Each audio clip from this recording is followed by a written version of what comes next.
You ever notice how the quietest person in the room, the one nobody really watches, can end up teaching everybody what real strength looks like?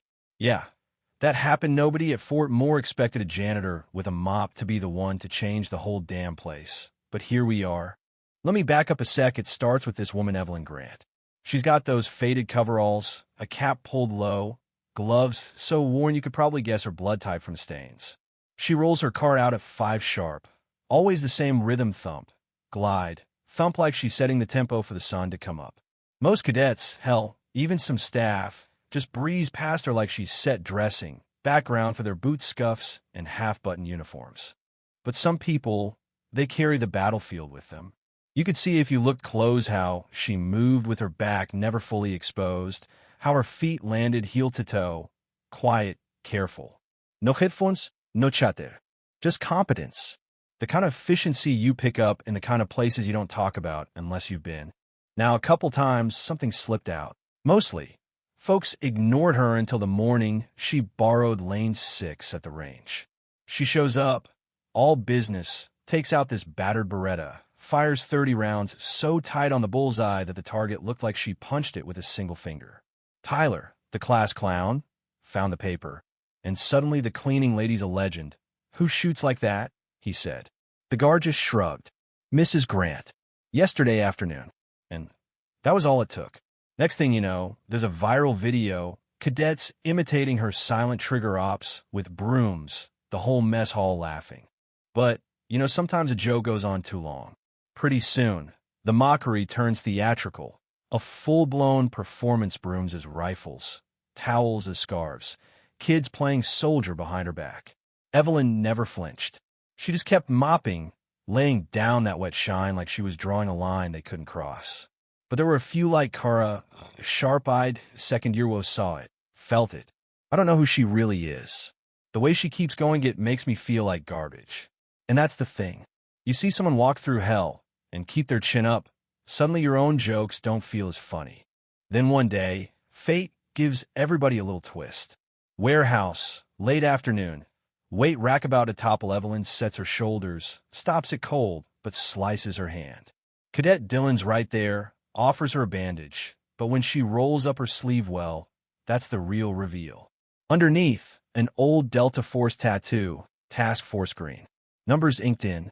Dylan puts it together, a name, Grant, the date, the story from those grainy PowerPoint slides about a Fallujah op. Turns out, Evelyn's more than just a custodian. She's the mother of a fallen soldier, a woman who carried a whole squad out of the fire and never once bragged about it.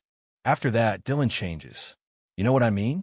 He starts watching how she walks, how she moves, how she sees everything, the geometry of survival. He reads her sealed file, finds out she refused every medal, every spotlight.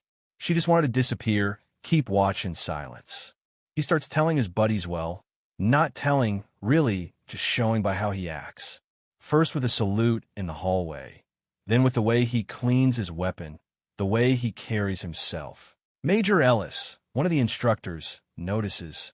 He remembers her from the old days Operation Palisade, the kind of nightmare you can't talk out. He never said a word, never broke her silence, but when he sees the respect Dylan gives her, he feels that old pride bubble up. You don't need a headline for valor, he thinks. Sometimes, you just need a kid to recognize what's real. It keeps building. Evelyn keeps her distance, never says much, but little things change. A corridor gets quieter, cadets hold doors. Someone always makes sure the service closet isn't locked. She lets them offer help sometimes, just enough to settle old debts. And that hush, that discipline, it's contagious. Instructors notice marksmanship gets sharper, attitudes improve. People just try harder not to embarrass themselves in front of her. One day, Dylan finds her on a bench outside the range. He sits, waits, finally asks if she ever thought about teaching again. She says, I used to. I taught him. The next week, something new appears on the range. Lane 6, where Evelyn always shot, has a thick, engraved tag. Silence is survival. No name, just that phrase. Cadets avoid the lane, leave little tributees, a roll of tape, a clean target. It's not official, but it becomes sacred. Even the inspectors respect it. Evelyn never asks for this. She keeps mopping, keeps her head down. But those who know, they start to guard her legacy. Tyler stands watch by her lane each dawn. Kara hushes conversations with a gentle, keep it down, Grant's coming through. Dylan keeps her tag wrapped in cloth, a quiet token that shapes the way he leads, the way he speaks. That's the real lesson, isn't it? Some people insist on telling you who they are. Others just live it, quietly, consistently, until even the loudest voices can't help but notice. Evelyn's story never made it onto the wall, never got pinned to a uniform. But every cadet, every instructor learned to move a little quieter, stand a little straighter, and remember that not all heroes want to be seen. Sometimes, the best lessons come from the ones who refuse to teach them out loud.